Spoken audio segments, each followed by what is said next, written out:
తాకట్లో ఉన్న మీ బంగారాన్ని విడిపించి ఆ రోజు ఆన్లైన్ రేటుకి కొంటాం. Sharma gold company. 28 రోజులు సరిగ్గా ఆ 28 రోజులే అజిత్ పవార్ ప్రాణం తీశాయా? ప్రస్తుతం దీని మీదే చర్చ జరుగుతోంది. మహారాష్ట్ర రాజకీయాల్లో ఒక శకం ముగిసింది. డిప్యూటీ సీఎం అజిత్ పవార్ ప్రయాణిస్తున్న విమానం ప్రమాదానికి గురైనటువంటి వార్త దేశం మొత్తాన్ని కూడా ఉలిక్కిపడేలా చేసింది. అజిత్ పవార్ మరణం వెనుక ఉన్న సాంకేతిక కారణాలు సంచలనంగా మారుతున్నాయి. ప్రస్తుతం విమాన ప్రమాద దర్యాప్తులో విస్తుపోయే నిజాలు వెలుగులోకి వస్తున్నాయి. ఈ ప్రమాదానికి కేవలం పైలట్ తప్పిదమో వాతావరణమో మాత్రమే కారణం కాదు.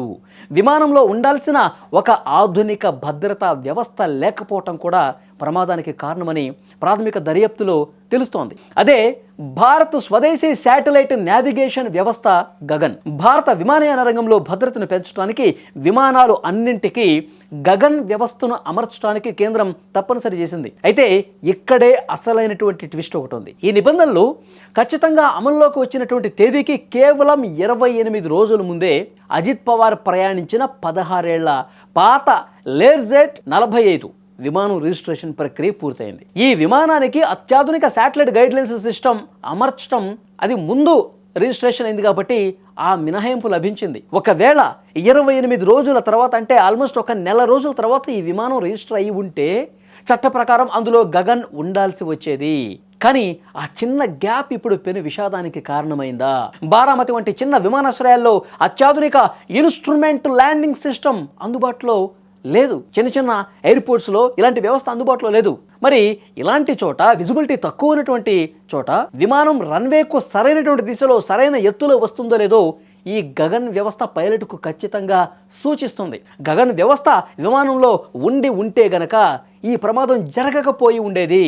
సో డెఫినెట్గా ఎక్కడ రన్వే ఉంది, విజిబిలిటీ ఒకవేళ లేకపోతే విజిబిలిటీ వచ్చే వరకు టైం ఇచ్చేది, వేగాన్ని కూడా నియంత్రించేది, సరైన దారిలో విమానాన్ని పెట్టే వ్యవస్థ ఈ గగన్. ముందు రిజిస్ట్రేషన్ కావటం వల్ల ఆ నిబంధనలు అప్పటికి లేకపోవటం వల్ల గగన్ అనేది లేదు కాబట్టి ప్రమాదం జరిగింది. ఇది కూడా చాలా సీరియస్గా జరుగుతున్నటువంటి చర్చ.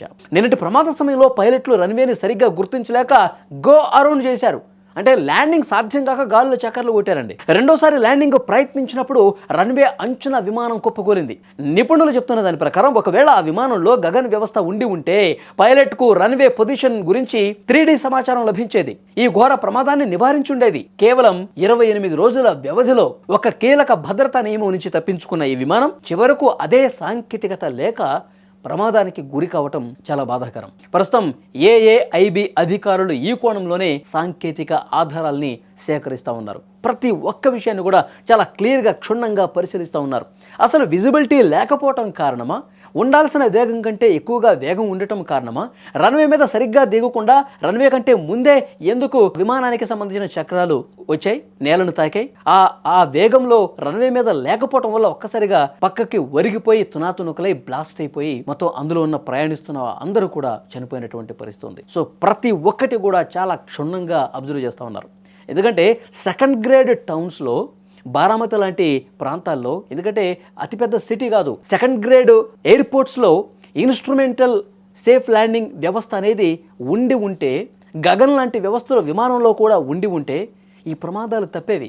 సో ఇప్పటికైనా డీజీసీఏ మరికొన్ని కీలకమైనటువంటి నిబంధనల్ని, సేఫ్టీ వ్యవస్థల్ని తీసుకురావాల్సినటువంటి అవసరం ఉంది. Director general of civil aviation చాలా స్పష్టంగా ఇలాంటి ప్రమాదాలని ఒక లెసన్గా తీసుకొని మళ్ళీ రిపీట్ కాకుండా ఉండేందుకు ఎలాంటి నియమాలు పెట్టాలి, సెకండ్ గ్రేడ్ ఈ ఎయిర్పోర్ట్స్లో ఇంకా ఎలాంటి ఫెసిలిటీస్ కల్పించాలి, వీటన్నిటి మీద క్షుణ్ణంగా అధ్యయనం చేయాలి. ఆ రిపోర్ట్ని భారత ప్రభుత్వానికి పంపిస్తే కనుక ఇలాంటి ప్రమాదాల నివారణకు వేగంగా చర్యలు తీసుకునే అవకాశం ఉంటుంది.